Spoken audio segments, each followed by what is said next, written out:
오늘은 우리 신일교회가 8년 만에 장로 선출을 위해서 1차로 10분의 장로 예비 후보를 선출하는 날입니다.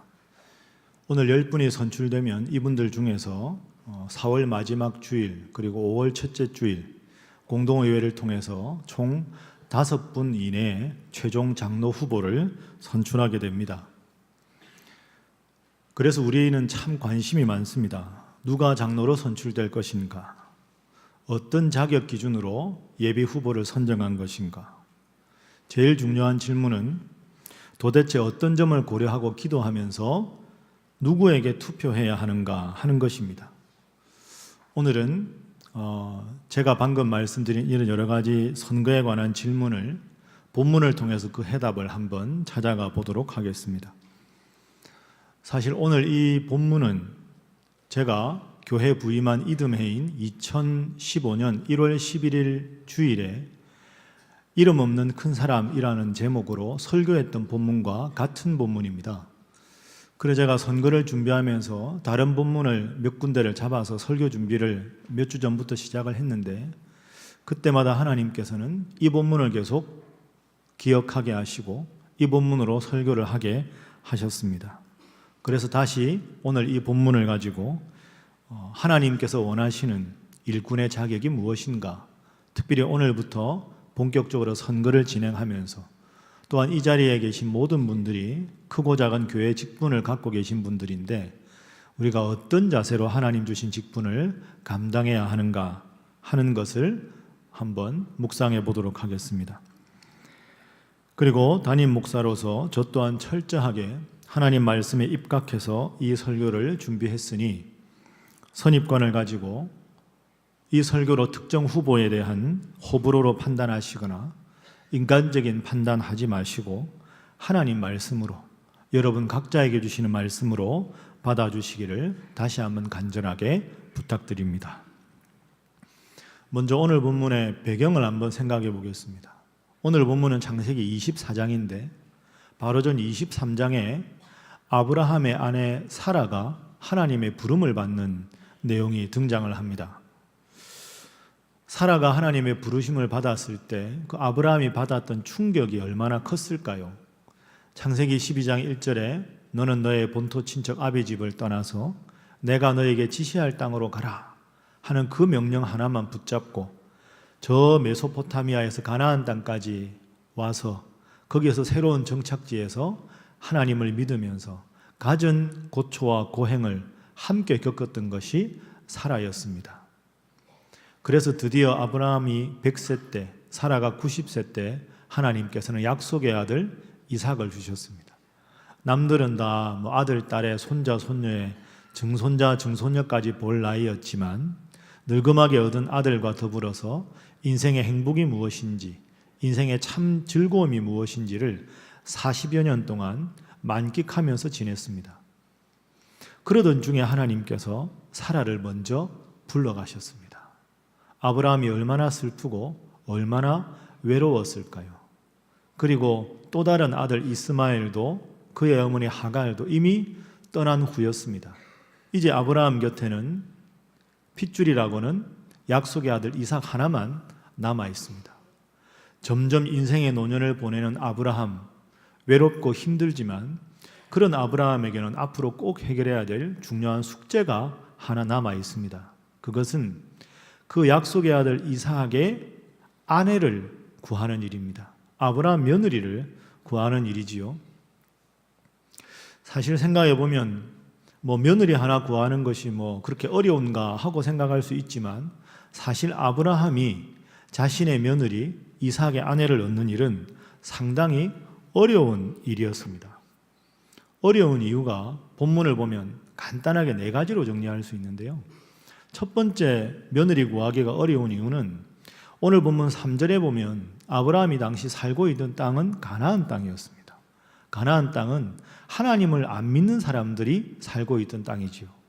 그러니까 아브라함 입장에서는 하나님을 잘 믿는 며느리를 구해야 하기 때문에 이 가나안 땅이 아니라 자기가 원래 살았던 메소포타미아 땅까지 가서 하나님을 잘 믿는 교수들 중에서 한 여인을 며느리로 삼아야 했습니다. 그런데 가나안에서 메소포타미아까지 거리가 지금 거리로 환산하면 약 700~800km 정도가 됩니다. 서너 달이 좋게 걸리는 위험한 여행길입니다. 첫 번째 어려운 점이었죠. 두 번째 어려운 점은 미리 말씀드린 대로 사라가 이미 하나님의 부름을 받았다는 겁니다. 시어머니 될 사람이 딱 보면 며느리감을 알 수 있을 텐데 사라가 이미 하나님의 부름을 받았다. 그러면 메소포타미아까지 아브라함이 가서 며느리감을 구하면 되지 않느냐? 그건 힘든 일입니다. 그 먼 길 왕복하다 보면 그 아브라함 집에 있는 그 많은 하인들과 육축들과 재산들을 누가 관리하겠습니까? 그걸 두고 아브라함이 갈 수는 없는 거지요. 그러면 이삭을 보내면 되지 않느냐? 자기 아내를 구하는 일인데 이삭을 아브라함은 보낼 수 없습니다. 왜?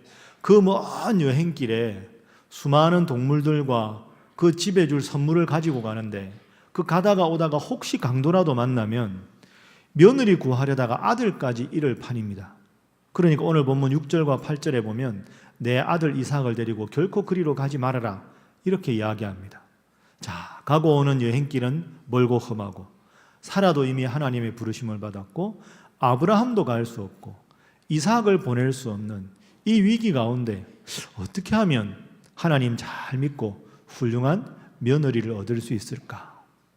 아브라함이 남은 유일한 한 가지 방안이 있습니다. 그 방안은 평생 동안 자신의 곁에서 이름 없이 빚도 없이 목숨 걸고 충성을 다했던 자기가 가장 믿을 만한 이름 없지만 그 늙은 종에게 이 일을 맡기는 겁니다. 그래서 아브라함은 이 종을 부릅니다. 이 종을 불러서 4절에 이렇게 명령을 합니다. 내 고향 내 족속에게로 가서 내 아들 이삭을 위하여 아내를 택하라. 이 명령을 받고 평생 아브라함 곁에 충성했던 종이 그 먼 길 메소포타미아까지 가서 드디어 이삭의 아내 아브라함의 며느리가 된 리브가라고 하는 훌륭한 여인을 데려옵니다. 리브가를 데려왔을 때 이삭도 기뻐하고 아브라함도 기뻐했습니다. 그래서 이 24장 마지막 67절은 해피엔딩으로 마칩니다. 자, 우리 67절 말씀을 화면 보면서 함께 읽어보겠습니다. 시작. 이삭이 리브가를 인도하여 그의 어머니 사라의 장막으로 들이고 그를 맞이하여 아내로 삼고 사랑하였으니 이삭이 그의 어머니를 장례한 후에 위로를 얻었더라. 아멘. 이삭이 리브가를 만나고 나니까 어머니 돌아가신 그 슬픔을 다 리브가와 사랑을 하면서 회복하게 되었고 위로를 얻었더라. 아주 해피엔딩으로 끝이 났습니다. 참 훌륭한 종이지요. 참 멋진 종입니다. 어떻게 아까 말씀드린 그 네 가지 어려움을 다 극복하고 리브가를 얻을 수 있었을까? 우리도 인생을 살아가다 보면 크고 작은 문제들이 있는데 위기들이 있는데 그런 위기들을 다 겪어내고 우리 인생의 해피엔딩을 어떻게 하면 맞이할 수가 있을까? 한번 생각해 보겠습니다. 그런데 여러분 또 한편 생각해 보면 이 아브라함이 늙은 종이 생각할 때 네 가지 어려운 점이 있었는데 오늘 우리 교회도 마찬가지라고 생각합니다. 말씀드린 대로 오늘 예비 후보를 선출하는 것에서부터 우리 교회 장로 선출이 본격적으로 진행이 됩니다. 사실 여기에도 많은 어려움이 있지요. 8년 만에 장로님을 선출하다 보니까 얼마나 다양한 의견과 다양한 주장이 있겠습니까? 제일 먼저 어떤 자격으로 이 수많은 성도들 중에서 장로 예비 후보의 자격을 정할 것인가가 크고 어려운 문제였습니다. 자, 여러분 주보 한번 보시죠. 주보 아까 장로 선출을 위한 기도 제목이 있습니다. 그 아랫부분을 보십시오. 이 아랫부분에 임직 기준이 있는 것, 이것이 예비 후보자를 선출하던 기준이었습니다. 디모데전서 3장 말씀에 준하는 자, 우리 교단 총회 헌법에 해당하는 자, 세 번째, 만 50세 이상 된 시무 안수집사 및 시무 권사로서 임직 후 5년 이상 되신 분들 중에 예배, 헌금, 봉사, 교회 덕을 끼치고 헌신하는 자, 이 네 가지 기준을 아주 원칙적으로 엄격하게 적용해서 예비 후보를 선출했습니다.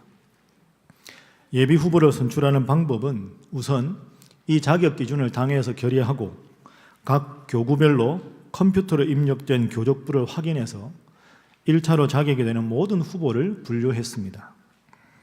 그리고 두 번째로는 그 후보들 중에 혹시라도 잘못된 분이 있는가 해서 교구 담당 목사님, 장로님이 모여서 다시 한번 2차로 후보들을 일일이 확인했습니다. 3차로는 당회를 열어서 그 전체 예비 후보에 대해서 다시 명단을 확인하고 4차로는 그 후보자들에게 일일이 개별적으로 전화를 걸어서 장로 예비 후보 선출을 위한 명단에 포함되었음을 알리고 개인의 동의 여부를 확인해서 오늘 1층 로비에 있는 것과 같은 후보자 명단을 작성하게 되었습니다. 그분들 중에서 이제 10분을 예비 후보로 선출하고 최종 후보로 5분 이내의 분들을 장로로 뽑게 됩니다. 그러다 보니 이런 투명하고 적법한 과정으로 진행한다고 해도 성도들 간에 자신의 견해에 따라서 혹시라도 갈등이 표출되지 않을까 하는 우려도 있고 장로라는 직책이 주는 부담감, 그리고 자격 조건을 정하는 문제, 몇 분을 선발할까 하는 문제, 남녀 장로의 비율을 맞추는 문제, 투개표 방식도 시대에 따라서 투명하고 원칙에 맞게 해야 하고, 그리고 교회의 좋은 전통을 유지하면서도 보다 나은 방식으로 고민해야 되는 여러 가지 문제점이 있었습니다. 그렇습니다. 쉽지 않은 과정입니다. 오늘 본문과 연관해서 생각을 해보면 리브가를 데리고 왔다는 해피엔딩이지만 그 해피엔딩이 이루어지기까지 말씀드린 여러 가지 문제점이 있었던 것과 같은 맥락이라고 생각할 수 있습니다. 자, 그러면 본격적인 질문은 이것입니다. 이 아브라함의 늙은 종은 어떻게 리브가를 데려올 수 있었을까? 어떻게 이삭도 만족하고 아브라함도 만족하는 그런 훌륭한 여인을 찾아서 데려올 수 있었을까? 오늘 우리에게 적용을 해본다면 우리 인생에서 때로 힘들고 어려운 위기 상황이 있을 텐데 그 위기 상황에도 불구하고 정말로 좋은 해피엔딩을 이루기 위해서는 우리는 어떤 점을 기억해야 하는가? 좀 더 구체적으로 말하면 오늘부터 우리가 장로를 뽑게 되는데 어떤 분을 장로로 뽑아야 하고 하나님 나에게 직분을 주셨는데 어떤 직분자가 되는 것이 하나님 뜻에 부합되는 것인가? 이런 질문으로 해답이 되는 3가지 내용을 지금부터 살펴보도록 하겠습니다. 첫 번째로 하나님께서 원하시는 직분자, 문제가 있을 때 우리가 가장 먼저 생각해야 될 것은 기도입니다. 이 종은 기도하는 종이었습니다. 오늘 우리가 9절까지 말씀을 읽었는데요. 자, 10절에 보면 이 종이 드디어 낙타중 10마리에다가 온갖 좋은 선물을 싣고 먼 길을 떠납니다. 그래서 먼저 메소포타미아까지 가서 딱 도착을 하지요. 도착해서 맨 먼저 한 행동이 무엇일까요? 12절에 기록되어 있습니다. 오늘 12절 말씀에 보면 그가 이르되 우리 주인 아브라함의 하나님 여호와여 하고는 기도합니다. 먼 길을 가서 제일 먼저 한 것이 기도지요. 그렇게 기도하면서 어떻게 합니까? 하나님, 제가 이 먼 길을 왔는데 하나님 원하시는 정말 아브라함에게도 이삭에게도 기쁨을 줄 수 있는 여인을 만나게 해주십시오 하고 기도합니다. 기도하고 눈을 뜬 지 얼마 되지 않아서 리브가를 만납니다. 그리고 리브가를 딱 보니까 이 여인이 하나님께서 예비하신 여인이구나 하고 마음에 확신을 갖습니다. 그 확신을 얻은 다음에 또 맨 먼저 하는 행동이 있습니다. 26절, 27절입니다. 26절 말씀 보면 이에 그 사람이 머리를 숙여 여호와께 경배하였다. 도착해서 맨 먼저 한 일도 기도이고 그리고 일이 순적하게 진행되자 또 한 것도 기도입니다. 이 종은 기도로 일을 시작하고 기도로 일을 마친 종입니다. 한번 따라 하시죠. 기도로 시작하고 기도로 끝맺는다. 이게 이 종의 모습입니다. 도착해서 기도하고 확신 후에 기도하고 기도로 일을 시작하고 기도로 일을 마치면 하나님께서 어찌 돕지 않을 수가 있겠습니까? 여러 가지 위험하고 어려운 문제 상황에도 불구하고 하나님께 기도하는데 어찌 하나님께서 돕지 않으시겠습니까? 우리가 어떤 직분자를 선출해야 하는가? 제일 중요한 조건이 바로 이것입니다. 하나님 앞에 기도하기에 힘쓰는 분들을 우선적으로 고려해야 합니다. 다른 모든 것보다 예배하는 일을 가장 중요하게 생각하고 하나님 앞에 기도하는 일을 제일 중요하게 생각하는 직분자들, 그런 분들을 선택하는 것이 제일 중요한 기준입니다. 교회 직분은 사회 직함이나 학력이나 재산이나 지위나 하등의 관계가 없습니다. 하나님과 교회를 향한 기도와 열심, 오직 그것이 기준이 되어야 합니다. 그래서 앞서 말씀드린 대로 주보에 기도 제목을 써두었습니다. 예배 시간만 아니라 매일매일 기도하시고, 또 하나님 여러분 모두에게 직분을 주셨는데 직분 잘 감당하기 위해서 열심히 기도하시는 분, 여러분 한 분 한 분 되시기를 주님 이름으로 부탁합니다. 우리 옆에 분들과 인사 한번 하겠습니다. 열심히 기도하시기 바랍니다. 한 번 더 하겠습니다. 잘하실 줄 믿습니다. 하겠습니다. 자, 두 번째는 여러 가지 어려움에도 불구하고 문제를 잘 해결할 수 있었던 이 종의 두 번째 비결은 지혜입니다. 지혜. 이 종은 참 지혜로운 종이었습니다. 막상 아브라함의 명령을 받고 그 먼 길을 떠나기는 했지만 사실 본문을 자세히 읽어보면 아브라함은 이 종에게 구체적인 방법을 알려주지 않았습니다. 고향에 도착하거든 이런 방법으로 누구를 찾아라 이렇게 말하지 않았습니다. 그냥 떠나라, 하나님께서 사자를 보내서 너와 함께 할 것이다. 구체적인 내용이 전혀 없습니다. 자, 여러분이 한번 이 종이라고 가정을 해보십시오. 700-800km 서너 달 걸려서 저 먼 여행길을 갔는데 그 길에서 만나는 그 많은 사람 중에 누구를 아브라함의 며느리로 선택하겠습니까? 어떤 기준을 여러분 같으면 잡으시겠습니까? 이게 참 막연하지요. 어떤 방법으로 하나님 원하시는 이삭의 짝을 얻어야 할까? 자, 그 기도 가운데 이 종이 택한 방법을 보십시오. 13절과 14절입니다. 제가 한번 읽어보겠습니다. 성중 사람의 딸들이 물 기르러 나오겠사오니 내가 우물 곁에 서 있다가 한 소녀에게 이르기를 청하건대 너는 물동이를 기울여 나로 마시게 하라 하리니 그의 대답이 마시라 내가 당신의 낙타에게도 마시게 하리라 하면 그는 주께서 주의 종 이삭을 위하여 정하신 자라 이로 말미암아 주께서 내 주인에게 은혜 베푸심을 내가 알겠나이다. 아멘. 쉽게 말하면 뭡니까? 하나님, 제가 지금 우물 곁에 있습니다. 우물 곁에 있는데 여인이 오면 물 좀 주시오 해서 물 잘 주고 친절하면 그 여인이 하나님 정하신 여인인 줄 알겠습니다. 여러분, 이 방법이 지혜로운 방법입니까? 아닙니까? 분위기상 목사가 물으니까 지혜로운 방법이라고 해야 할 것 같은데 별로 지혜로운 것 같지가 않지요. 아니, 나도 우물가에 있다가 낯선 사람이 물 달라 그러면 내 것도 아닌데 주겠다, 이런 생각 속으로 하고 계시지 않습니까? 그런데 여러분, 이게 쉬운 일이 아닙니다. 왜 그러냐 하면 11절에 보면 이 종이 이 기도를 했을 때가 저녁 때입니다. 저녁 때가 무슨 뜻일까요? 여인이 하루 중에 제일 바쁠 때라는 뜻입니다. 저녁 때는 빨리 물을 길어서 집에 가서 애들 손발 씻고 음식 준비해서 저녁 준비해야 될 제일 바쁜 때라는 뜻입니다. 그런데 동네 아는 어르신도 아니고 낯선 사람이 우물가에서 물 좀 달라 그랬는데 물을 주고 말 못하는 짐승들에게도 물을 다 준다? 생각보다 쉽지 않습니다. 우리로 말하면 우물이야 얕지만 이 사막 지역의 우물이 얼마나 깊겠습니까? 그리고 우리는 그 끈에 이렇게 그 두레박을 다는데요.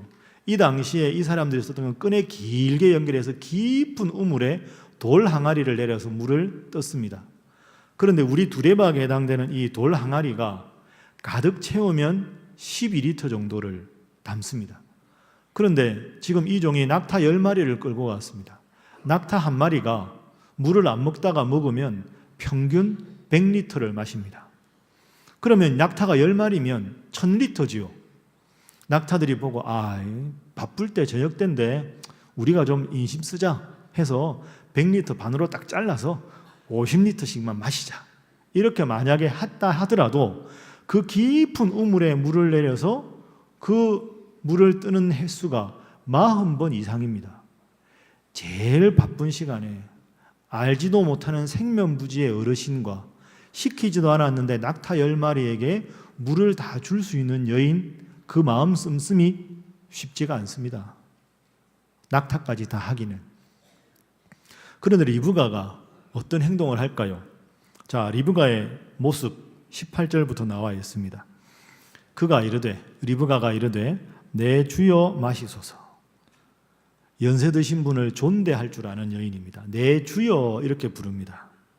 그리고는 부사가 나오죠. 급히, 얼마나 목이 마르실까 해서 급히 그 물동이를 손에 내려 마시게 하기를 다 하고 이르되, 시키지도 않았는데 당신의 낙타를 위하여서도 물을 길어 그것들도 배불리 100리터씩 이 말이죠.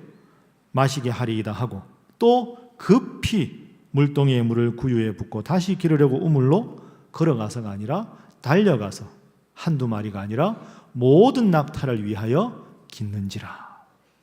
여러분, 급히 내 주여 달려가서 모든 낙타, 이 상징하는 게 뭘까요? 리브가는 어르신을 존대할 수 있는 여인이고 말 못하는 짐승들까지 배려할 수 있는 넉넉한 마음을 가진 참 훌륭한 품성을 가진 그런 여인이었습니다. 그런 여인을 선택할 수 있는 지혜로운 방법을 썼다는 의미에서 이 아브라함의 종은 참 지혜로운 종이었다. 이렇게 우리는 말할 수가 있습니다. 요즘 시대가 급변하고 있습니다. 과거처럼 교회만 지으면 부흥되는 시대가 아닙니다. 교회가 시대의 변화를 선도하면서도 복음의 정체성을 분명히 지켜야 하고, 그러면서 지역의 자랑이 되어야 하고, 교회 성도들에게 기쁨이 되는 것, 그런 교회가 되는 것 참 어려운 일입니다. 그러므로 하나님 앞에 열심히 기도하면서도 하나님 주신 지혜가 있는 분이 장로가 되셔야 합니다. 당회는 모든 것을 결정하는 최종적인 의결기관이기 때문에 교우들의 의견에 귀를 기울이면서도 항상 하나님의 뜻이 어디 있는지 분별할 수 있는 지혜가 필요합니다. 감사하게도 우리 신일교회는 그동안 73년 동안 때로 힘든 일이 있었지만 여전히 건실한 교회로 서가고 있습니다. 먼저는 하나님의 은혜이고, 두 번째는 교회를 목숨처럼 아끼고 사랑하는 선배 신앙 장로님들과 여러 중직자들이 계셨기 때문입니다. 그분들의 모범을 따라, 그러면서도 통찰력과 식견을 가지고 지혜롭게 모든 일을 해나갈 수 있는 장로님을 선출해야 합니다. 그것이 앞으로 우리 신일교회가 행복한 교회, 건강한 교회가 될 수 있는 지름길이 되기 때문입니다. 물론 우리 모두는 지혜가 부족합니다. 기도도 부족하지요. 우리는 다 죄인이기 때문입니다. 그래서 하나님은 오늘 우리에게 이 귀한 교훈을 주십니다. 자, 우리 다 함께 야고보서 1장 5절 말씀 함께 읽어보도록 합니다. 시작. 너희 중에 누구든지 지혜가 부족하거든 모든 사람에게 후히 주시고 꾸짖지 아니하시는 하나님께 구하라. 그리하면 주시리라. 아멘. 누구든지 지혜가 부족하거든 하나님께 지혜를 구하라 말씀하셨습니다. 여러분들도 하나님께 늘 기도하시고 하나님 주신 지혜로 인생의 어려움을 극복하는 분 되시기를 주님 이름으로 축복합니다. 또한 이번 선거뿐 아니라 앞으로 우리 교회에 그 어떤 선거가 있어도 기도 열심히 하시는 분, 하나님의 지혜를 구하는 분, 그런 분들을 선출하셔서 우리 신일교회가 더 건강하고 행복한 교회가 될 수 있기를 주님 이름으로 축복합니다. 옆에 계신 분들과 인사 한번 하겠습니다. 하나님의 지혜를 구하시기 바랍니다. 자, 이제 마지막 세 번째 자격 기준을 생각해 보겠습니다. 어떤 분이 교회의 일꾼이 되어야 하는가? 그리고 우리의 문제를 어떻게 해결해야 될까? 세 번째 이 종의 모습은 지혜입니다. 지혜. 참 지혜로운 종이었습니다. 기도, 그 다음에 지혜, 세 번째는 하나님의 은혜를 고백하는, 이 종은 하나님의 은혜를 고백하는 참 훌륭한 종이었습니다. 여러분, 이제 제가 지금까지 여러분에게 말씀드린 건 이 종이 리브가를 만나서 리브가가 하나님의 기도의 응답이다 하고 마음에 확신을 한 겁니다. 그러면 그 확신을 가지고 아브라함과 이삭에게 이 여인을 데리고 오기 전에 해야 될 일이 하나 있습니다. 그건 그 리브가의 집안의 어르신들을 만나서 어르신들한테 리브가를 데리고 가는 걸 허락을 받아야 가능하겠지요. 그래서 이 종이 리브가를 앞세워서 리브가의 집안의 어르신들을 만나러 갑니다. 자, 만나러 가니까 낯선 곳에서, 먼 곳에서 손님이 오셨다 해서 그 집안의 어른인 라반과 부두엘이 음식을 대접합니다. 그 장면이 33절에 나옵니다. 그런데 이 종이 이렇게 말합니다. 제가 여기 왜 왔는지 자초지종을 다 설명드린 후에 음식을 먹겠습니다. 그러니까 라반이 그렇게 하십시오. 34절에 이제 이 이름 없는 종이 자신의 신분을 밝힙니다. 저는 아브라함의 종입니다. 그리고는 35절부터 49절까지 자기가 어떻게 여기에 오게 됐고 어떻게 리브가를 만나고 하게 된 모든 자초지종을 다 설명을 하지요. 그런데 이 35절부터 49절까지 이 모든 설명에서 반복해서 등장하는 표현이 하나 있습니다. 그게 뭐냐 하면 여호와께서라는 표현입니다. 더 쉽게 말하면 하나님께서 이 모든 일을 하셨습니다 하는 것이지요. 35절에 보면 여호와께서 나의 주인에게 복을 주셨습니다. 40절 여호와께서 한 여인을 만날 것을 약속해 주셨습니다. 44절 여호와께서 우물가에서 한 여인을 만나게 하셨습니다. 48절 여호와께서 리브가를 만나게 하셨습니다. 그러니까 이 종은 하나님이 제 주인 아브라함과 이삭에게 복을 주셨고 하나님이 저를 이곳에 오게 하셨고 하나님이 저를 우물가에 있게 하셨고 하나님이 우물가에서 리브가를 만나게 하셨고 그래서 그 리브가를 데리고 여기 오게 됐습니다. 이렇게 말을 하는 겁니다. 자, 그러니까 이 종의 이야기를 쭉 들어본 라반과 부두엘 입장에서는 리브가를 데리고 가라 말아라 할 말이 없습니다. 왜?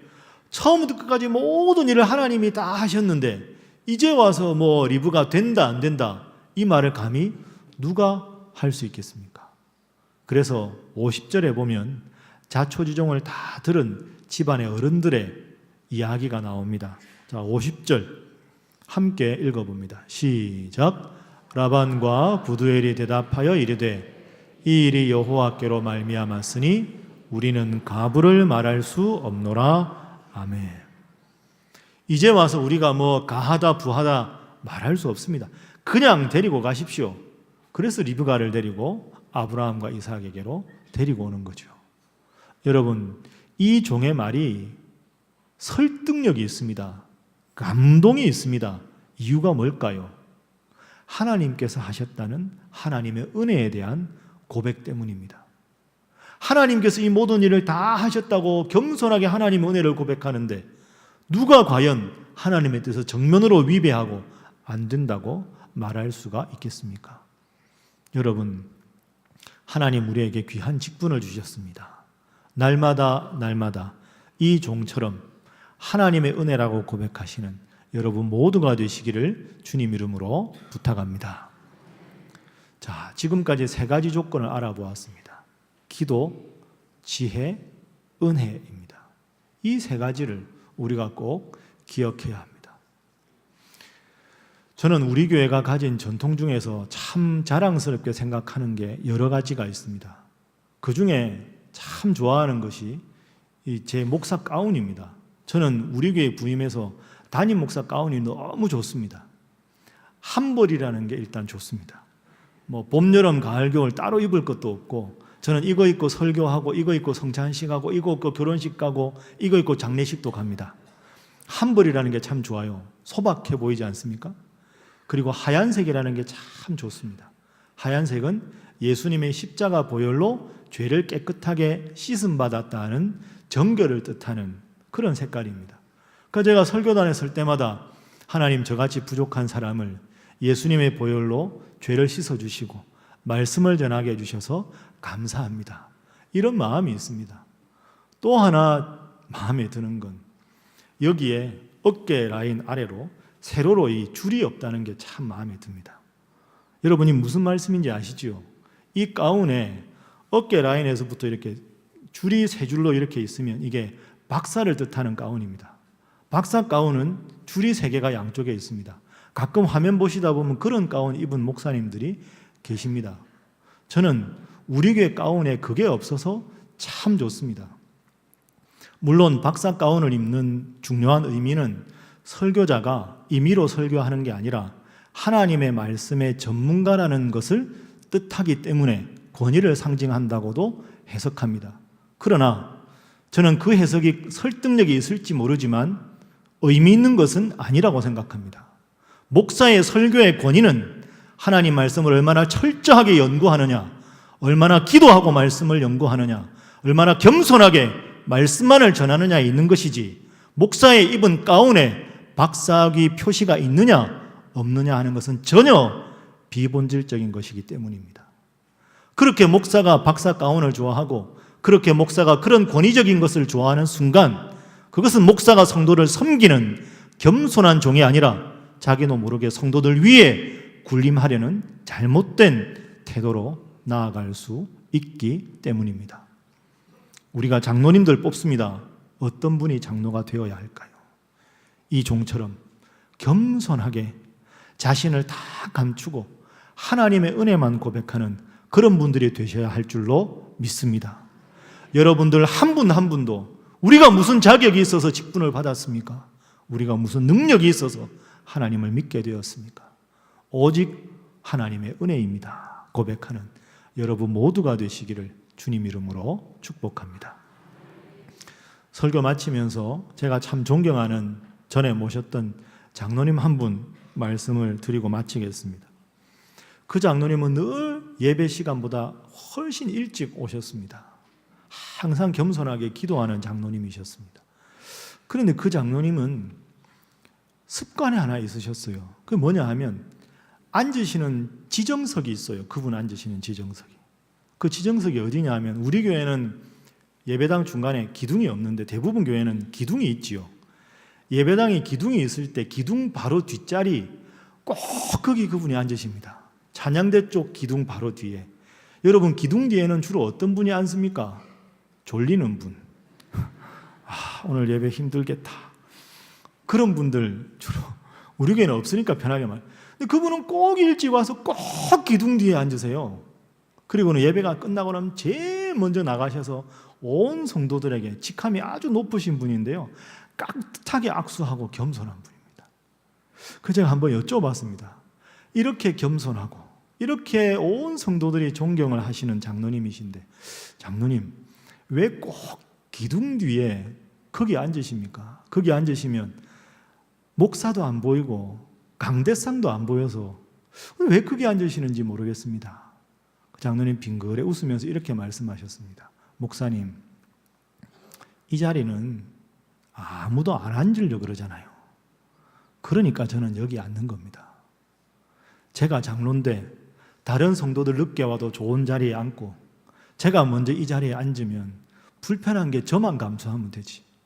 초신자들 와서 이런 데 앉아서 예배드리면 얼마나 힘들겠습니까? 그래서 저는 이 자리가 좋습니다. 목사님 싫어서 그런 거 아니니까 상처받지 마십시오. 그렇게 웃으면서 말씀을 마쳤습니다. 그분은 늘 말씀하셨습니다. 앉는 자리도 봉사입니다. 여러분 어디 가서 좋은 자리 보면 어떻게 하십니까? 핸드백 놓고 나가고 책 놓고 나가고 여기 자리 맡아도 그런 게 보통 일상인데 힘들고 어려운 자리라 제가 이 자리에 앉는 것이 중직자의 자세입니다. 이게 우리가 기억해야 될 직분자의 모습이 아닌가 생각합니다. 사랑하는 우리 신일교회 성도 여러분, 교회가 부흥도 할 수 있지만 갈등과 후유증을 앓기 쉬울 때가 지금과 같은 장로 선출하는 경우입니다. 장로직을 섬김의 직분이 아니라 높은 지위에 오르는 것으로 착각하기 때문에 벌어지는 일입니다. 우리가 기도해야 할 이유가 바로 여기에 있습니다. 혹시 여러분 중에 안타깝게 예비 후보에 들지 않은 분들 있습니까? 괜찮습니다. 괴념치 말아야 합니다. 예비 후보가 되셨다고 기뻐할 것도 없습니다. 겸손하게 섬겨야 하는 직책입니다. 후보자들을 평가하며 이러쿵 저러쿵 할 것도 없습니다. 기도 중에 하나님의 뜻만을 구하면 되는 일입니다. 앞으로 있을 선거 과정에서 혹시라도 낙선되었다고 시험 들 일도 없습니다. 다 주님께서 하시는 일입니다. 겸손을 연습하는 과정으로 삼으시면 되는 것입니다. 최종 장로 후보로 확정되었다고 교만할 일도 없습니다. 겸손이 중직자의 별명이요, 중직자의 사명이요, 중직자의 좌우명이 되어야 하기 때문입니다.